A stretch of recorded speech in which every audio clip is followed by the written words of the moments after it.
శ్రీ పరాభవ నామ సంవత్సరం ఉత్తరాయణం అధిక జ్యేష్ఠ మాసం కృష్ణపక్షము గ్రీష్మ ఋతువు ఏకాదశి గురువారం జూన్ 11వ తేదీ. అఖిలాండ కోటి బ్రహ్మాండ నాయకుడైన స్వర్ణగిరి శ్రీ వెంకటేశ్వర స్వామి వారికి బ్రహ్మ ముహూర్తంలో అర్చక స్వాములు సుప్రభాత సేవను విశేషంగా నిర్వహించడం జరిగింది.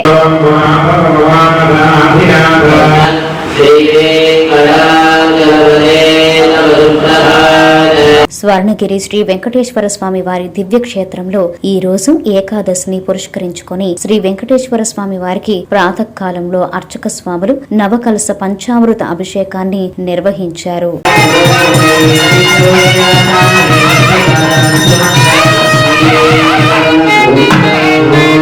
ఉదయం 6 గంటలకు అలంకార ప్రియుడైన స్వర్ణగిరి శ్రీ వెంకటేశ్వర స్వామి వారికి అర్చక స్వాములు సుగంధభరితమైన పుష్పమాలలను పట్టు పితంబరములను మేళతాళ మృదంగ మంగళధ్వనుల మధ్య తీసుకుని వచ్చి శ్రీ స్వామి వారికి తోమాల సేవ మరియు మేల్చాటు వస్త్ర సేవలో పట్టు వస్త్రములు సమర్పించడం జరిగింది.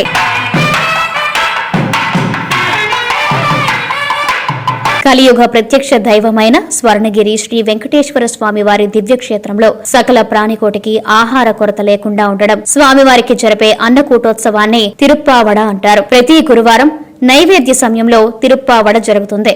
అప్పుడు సుమారు 450 కిలోల అన్న ప్రసాదాన్ని లడ్డు వడ తదితర పిండి వంటలను శ్రీవారికి నైవేద్యం చేస్తారు. వేద మంత్రోచ్చరణలతో అర్చించి కర్పూర మంగళ హారతులు సమర్పించారు.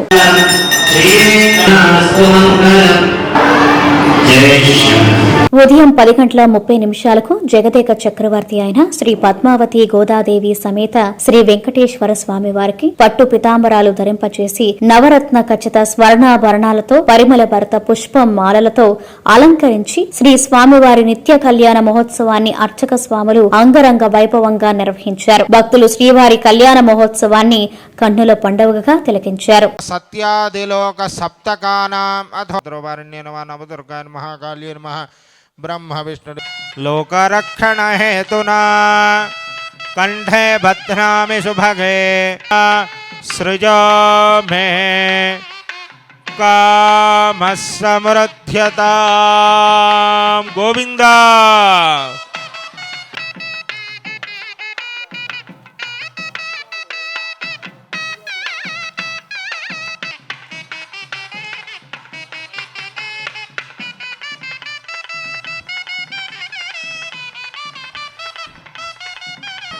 లక్ష్మీరమణ గోవింద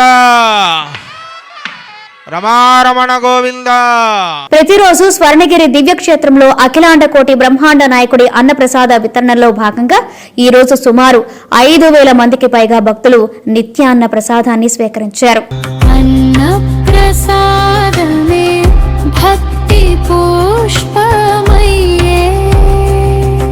సాయంత్రం 6:30 ఆది మధ్యాంతరహితుడైన స్వర్ణగిరి శ్రీ వెంకటేశ్వర స్వామి వారిని మాడ వీధులలో శోభాయమానంగా ఊరేగిస్తూ భక్తులు గోవింద నామస్మరణలతో మేళతాళ మృదంగ మంగళధ్వనుల మధ్య శ్రీ స్వామివారి తిరువీధి ఉత్సవ సేవను ఘనంగా నిర్వహించారు.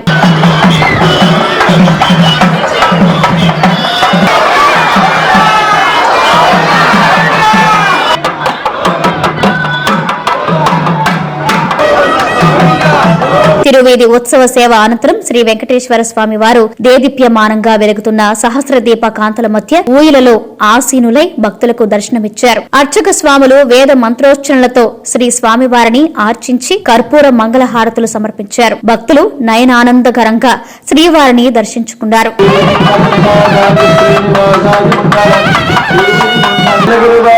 గోవిందా